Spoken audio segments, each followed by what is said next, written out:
আসসালামু আলাইকুম, যে যেখানে আছেন সবাই ভালো এবং সুস্থ আছেন। ছোট্ট একটি ব্লগ নিয়ে চলে আসলাম। দেশে বা দেশের বাইরে যারা আছেন অবশ্যই ভালো আছেন। আজকে রান্না করব হলাম গরুর ভুঁড়ি আলু দিয়ে। একটি পাত্রে সুন্দর করে আমি তেল দিয়ে দিলাম, তেল দিয়ে আমি জিরা ফোড়ন দিয়ে দিলাম। যখন জিরাটা কালো হয়ে আসলো তখন পেঁয়াজ দিয়ে দিলাম, পেঁয়াজ দিয়ে হালকাভাবে ভালোভাবে ভেজে নিব। ভেজে নিয়ে এখানে আমি দিব আদা বাটা দিব, রসুন বাটা দিব, জিরা বাটা দিব, হলুদ গুঁড়া দিব, মরিচ গুঁড়া দিব, ধনে গুঁড়া দিব, দিয়ে একটু পানি দিয়ে হালকা ভালোভাবে লাড়াচাড়া করে নিব। তো এখানে বলে রাখি যে এই ভুঁড়িটা আমি জাল যখন দিয়েছি সমস্ত মশলা দিয়ে আমি এটা জাল করে নিয়েছি। যখন দেখব তেল উপরে চলে আসছে তখন আমি এটাকে আর একটু ভালোভাবে লাড়াচাড়া করে নিব। যার একটু তেল উপরে যখন চলে আসবে তখন আমি ভুঁড়িগুলো দিয়ে দিব। যদি আমার ভিডিওটি ভালো লেগে থাকে অবশ্যই আমাদের চ্যানেলটি সাবস্ক্রাইব করে রাখবেন, বেল বাটনে ক্লিক করে রাখবেন যেন ভিডিও দিয়ে মাত্রই দেখতে পারেন। আমার ভুঁড়িটা সুন্দর করে আমি জাল দিয়ে রাখছি। এখানে সব ধরনের মশলা দিয়ে দিছি, গরম মশলা যত ধরনের বলেন সব কিছু দিয়ে আমি 2-3 দিন জাল করে নিছি। এখন শুধু জাস্ট রান্নাটা করতেছি। তো আমি ভুঁড়িগুলো দিয়ে সুন্দরভাবে এটাকে আমি আসলে কষিয়ে নিব। আপনি চেষ্টা করবেন এটা 2-3 বার করে কষানোর জন্য, কারণ এটা কষিয়ে নিয়ে অল্প পানি দিলে এটা সিদ্ধ হয়ে যাবে, কারণ এটা বেশিক্ষণ সিদ্ধ করতে হবে না, অলরেডি 2-3 দিন জাল করা আছে।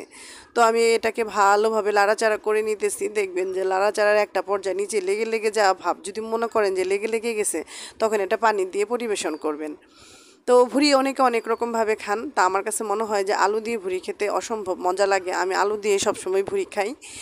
আমার ভুড়ি খেতে আলু ছাড়া ভালো লাগে না। আর আমি অনেক দেশে দেখছি যে ভুড়ি ঝুল করে খান, তারপরে মনে হয় তারপরে মাখা মাখা করে খান। তো আমাদের দেশে আমরা মানে ভুড়ি খাই হলো ভাজা ভাজা করে।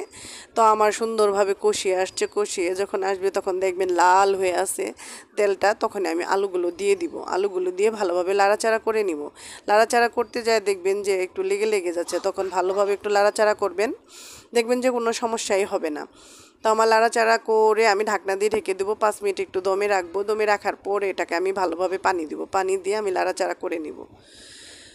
যে যেখানে আছেন অবশ্যই ভালো আছেন। ঈদ চলে গেছে, আসে কাজের প্রচুর ব্যস্ততার মধ্যে দিয়ে যাচ্ছি। বাচ্চাগুলোকে আমি স্কুলে দিয়েছি, বড় বাচ্চাকে স্কুলে দিয়ে আসলে নিজে এখন লেখাপড়ার মধ্যে আমি আছি।